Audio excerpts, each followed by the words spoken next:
each and every single day, giving you the latest news. What is going on with Bitcoin and cryptocurrencies on the marketplace? What should you expect? What's been in the news? Because it's important to be up to date about all the situations in the marketplace. So this is Sunday, beginning of the week, and we have a lot to discuss today. Today's in Crypto Show. We'll talk about who is the real identity of Satoshi Nakamoto, of course, the only person or group of people, I don't know, we'll discuss that, who invented Bitcoin in the midst of financial crisis in 2008 that took the everybody by storm, created a whole revolution, which is way bigger than anything that has been done before, for a simple reason, because it is global, right? It is not local thing like only to United States. I mean, people in South Korea, in Japan, in all of these different places, they're all participating in the marketplace. So this is bigger than we ever thought possible. So we'll discuss that.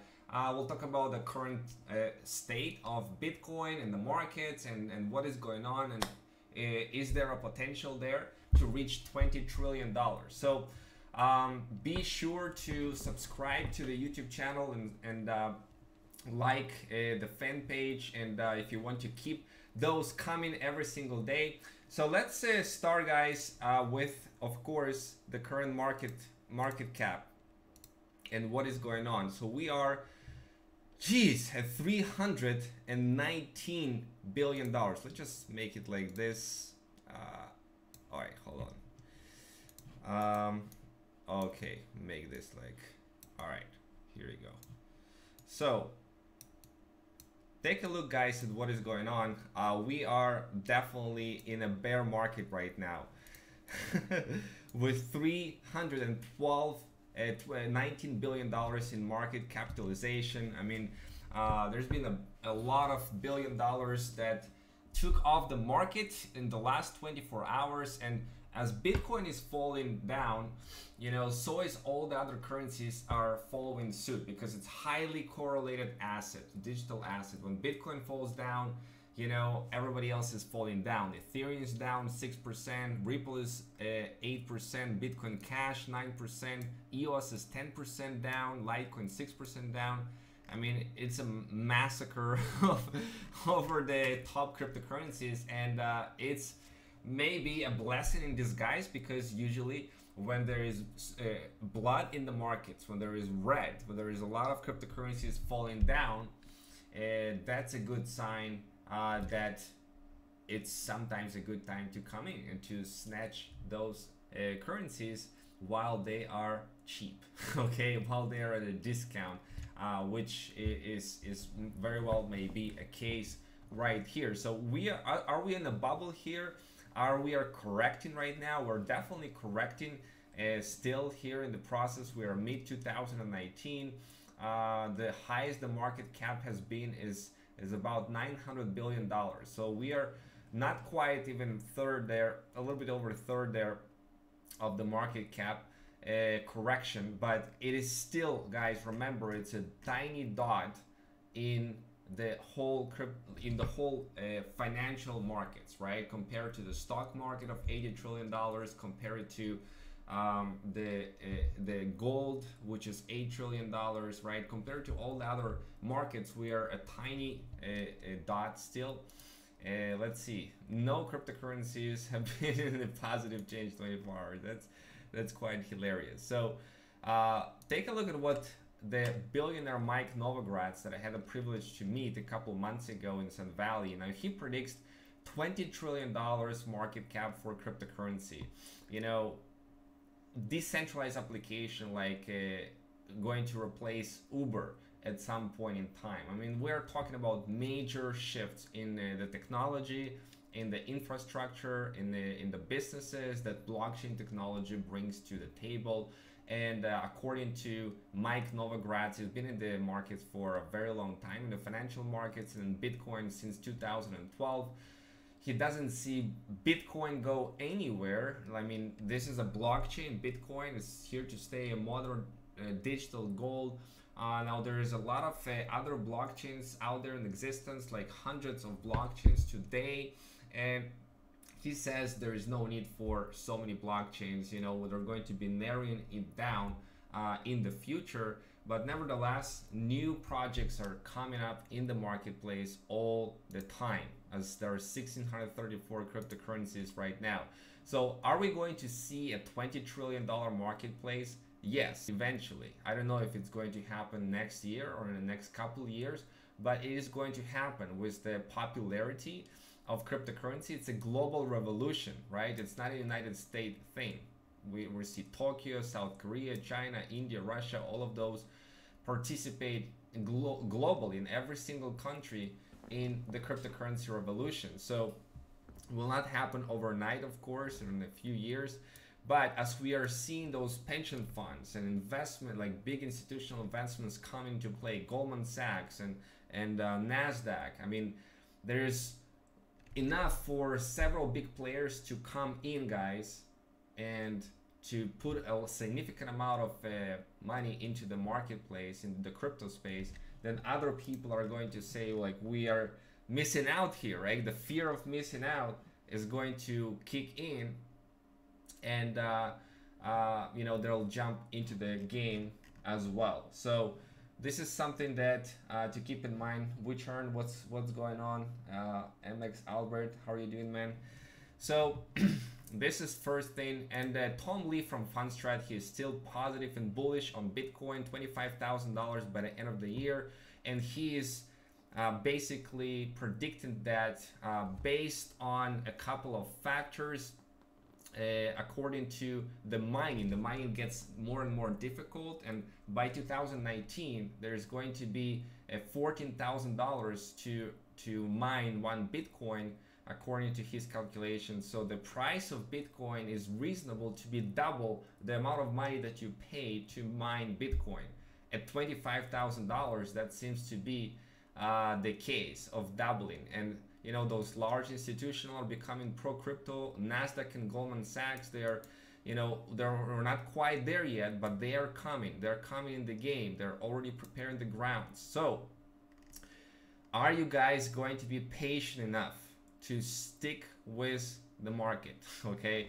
Because we are going to probably see sometimes in the later part of 2018 or in the beginning of 2018, definitely $25,000 is not ruling the case, okay? It may be 15 and maybe 16, but it's not going to stay at the lowest low today.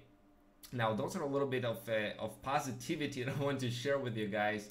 There is some manipulation that is going on in the marketplace for sure. The government are really, you know, trying to figure out what type of manipulation is going on. There is an investigation that happens with the introduction of CBOE, the future market that takes the four, basically it should take the average of Coinbase, Kraken, EatBit, and Bitstamp for the prices. Now with the introduction of those CME group, the future markets, right? There's been a lot of manipulation that's been going on, especially as you saw that in the late part of 2017, and that's one of the big reasons for the big fall and correction in 2018. So there are manipulation in the market. We are seeing whales, of course, in the market because, as you know, 28% of the total Bitcoin is held by 1,600 anonymous whale wallets. So if you think about that, only 3 addresses hold like $3.4 billion worth of Bitcoin, and another like only 1,600 investors, or what they call Bitcoin whales, are holding 37.5 billion in Bitcoin, which is the third of the amount of the whole market. Okay, so they can easily manipulate still the market because we are in the early stages of adoption, expansion globally. So they can manipulate the markets, you know, and that's why we can see on the chart of Bitcoin today this huge drop that happens sometimes a couple of not so long ago, like in the beginning of today, like a big sell-off, as you can see in Bitcoin. And I'll move myself a little bit here. Yeah, so you can see it better right now. You know, we're currently trading at $7,215, and that's based on the Coinbase. Of course, slightly different differences across the different exchanges, but you know, it happened in multiple different exchanges. If you take a look, not in Coinbase, but if you take a look, let's say with the other exchange like Bitfinex, we'll see a similar picture. Like this is Bitfinex, right?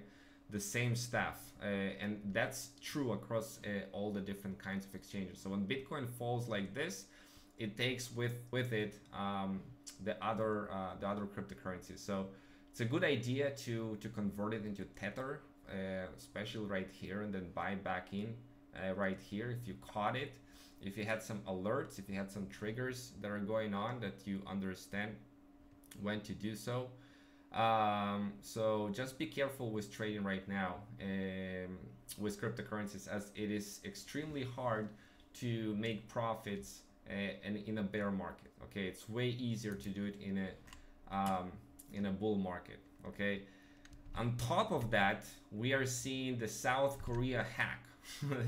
So as if it's not enough with manipulation happening in the market, we are seeing the 98th largest exchange in the world basically losing, stop trading, probably being hacked, and there is a volume of $2.65 million in the last 24 hours traded there. It's not the biggest exchange, of course, but still it may negatively affect the prices of Bitcoin.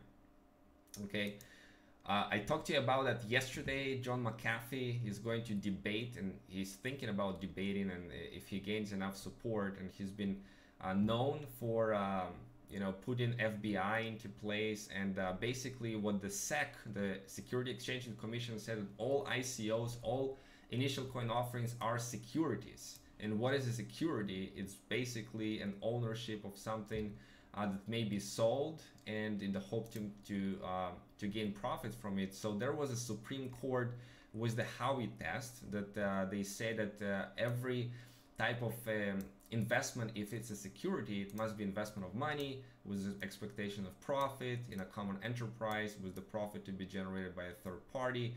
So the SEC says ICOs, they pass the test, and John McAfee says no, it doesn't. Okay, and I'm going to debate you, and I'm going to put you in place and show you that it's not the case. Okay, so the implication of this, like the SEC saying Bitcoin is not a security, and because Bitcoin never was an ICO, right? And all the other currencies that were never been an ICO, they are not securities, but currencies that have been an ICO, there are securities, which fall into different laws when it comes to taxations and all that kind of stuff. Okay, just something to be aware of about that. Now, let's talk about this. It's a very interesting article published a couple days ago about the identity, the true identity of Satoshi Nakamoto, the guy who invented Bitcoin.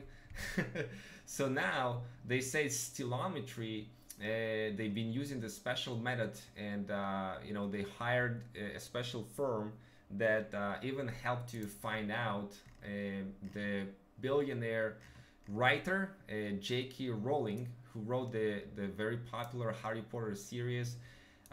She used a pen name to write a book, Cuckoo's Calling, and they discovered by the use of stilometry that she was indeed the author of this book. Okay, so now they apply the same stilometry, and they hire this firm and say, who is the real Satoshi Nakamoto? Because there have been, they've been trying to find out since the beginning of Bitcoin, and especially when it got more and more popular, like who is this guy? So it's not this guy that is named Satoshi Nakamoto from Japan. He's not definitely Satoshi Nakamoto, but they say Gavin Anderson is the real Satoshi Nakamoto, and Gavin was heavily involved in the development of the fork Bitcoin Cash. Okay, and he was in communication in the early phases with in this email in 2009, 2008, when Bitcoin was just in the very early baby stages in the womb, basically. So they said he is the real Satoshi Nakamoto. Of course, Gavin himself said that I'm not Satoshi, and if you watch this interview of Gavin, he is basically saying that Craig Wright is the real Satoshi Nakamoto, as he claimed himself. So maybe he is Satoshi Nakamoto, but then he said Craig is Satoshi just to not to put spotlights on him, okay? So who knows, but one thing is for sure, that this site bitcoin.com is run by Roger Ver, and Roger Ver is a big proponent of Bitcoin Cash, and of course having Gavin Anderson as the big contributor and the developer of Bitcoin Cash to be revealed as the real Satoshi Nakamoto by this firm, it makes sense, because they say Bitcoin Cash is the real Bitcoin, like was the original vision of Satoshi. So is this real Satoshi Nakamoto? I don't know. But Gavin Anderson, of course, denies the fact that he is the real Satoshi Nakamoto or not. He says that doesn't believe in stilometry, right? So in any case, it's quite interesting because he will probably never admit it. But it's quite important to understand who it is, because whoever it is, he possesses 5% of all Bitcoin in circulation, which is a lot of money. So if he decides, if he's still alive, if he's Gavin Anderson, I don't know, if he is going to dump those coins into the marketplace, you know what's going to happen. We are going to see major price corrections for Bitcoin. Bitcoin is going to fall, taking with it the whole crypto marketplace. So it's not going to be a good scenario for the Bitcoin community, and lose trust in Bitcoin as a whole. I think that's why whoever the creator of Bitcoin, Satoshi Nakamoto, he never did that and dumped on the marketplaces a whole bunch of Bitcoins, like 1 million Bitcoins or something like that. Ridiculous. But it's quite interesting. Now, the Bitcoin core site, bitcoin.org, has been totally revamped. If you remember, bitcoin.org has looked totally differently than it is right now, the way that it looks right now. So if you go to bitcoin.org, you see major differences, and they completely omitted Coinbase from their references, which is kind of strange to see, maybe because Coinbase is moving into more supporting the government and giving out all the details to the government about Bitcoin. So you see different things that you can find here in the Bitcoin core, requirements, user interface, contributions. There used to be a section on like how to get started, I think, right here. Get help. No. Okay, get help. No. Think overview. Somewhere there must be like steps how to get started. So they used to have like a section about the wallets they recommend and all of that. But nonetheless, it looks a little bit more stylish right now. The design, more into the 2018 type of design, and not what was before, a little old clunky design. But we are going to see, of course, whoever controls the design, whoever controls the content, definitely has a big influence about how Bitcoin is being represented in the world. Okay, now interesting article about how to survive on crypto income. So if you're getting paid in crypto, what you can do, and there is this gift card method, for example, that you can buy with Bitcoin Cash on like Amazon cards and Uber and all kinds of companies that will accept those e-gift cards that you can load up with your Bitcoin Cash. So that's one method. There is, of course, like different types of category lists, like this one, accept Bitcoin.cash. You can see all kinds of institutions here that accept Bitcoin Cash directly, and of course it's bitcoin.com, so they're going to list only Bitcoin Cash and not any kind of category listing Bitcoin core, right, the original Bitcoin. And we have debit card. Let me know if you're using any debit card, guys, because debit cards like Bitcoin, Shift, Wirex in Canada, very popular. You can unload them and top it up with Bitcoin and then go to ATM or spend money in the stores on your Bitcoin. That's another way how you can cash it out.